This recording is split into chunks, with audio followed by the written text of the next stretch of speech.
Hello AP Bio students and welcome back to Lab Diaries from AP Bio. In this series, we will cover different lab expectations and review key labs.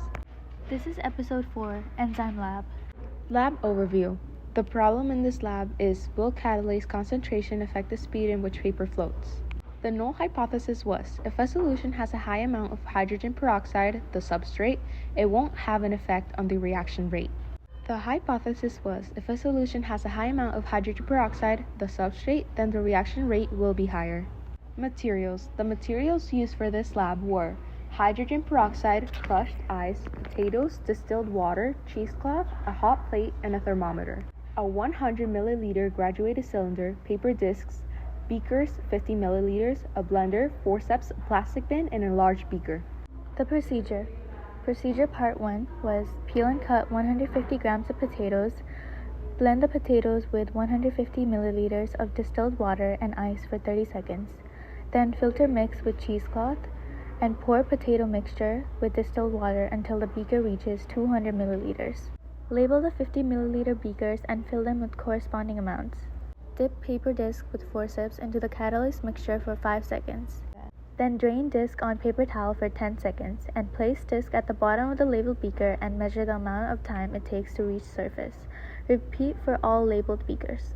Procedure part 2. Blend 50 milligrams of potato and 50 milliliters of distilled water and 25 grams of ice.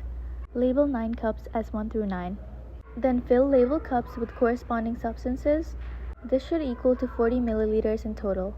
Dip paper disc with forceps into potato substance for 5 seconds. Then drain disc on paper towel for 10 seconds. Place disc at the bottom of labeled beaker and measure the amount of time it takes to reach the surface. Analysis. How did it go? Our personal results. Substrate integrity can make or ruin the results. Make sure to keep the substrate cold in order to preserve its structure. If it's not kept cool, it will denature and that will cause the lab to be affected.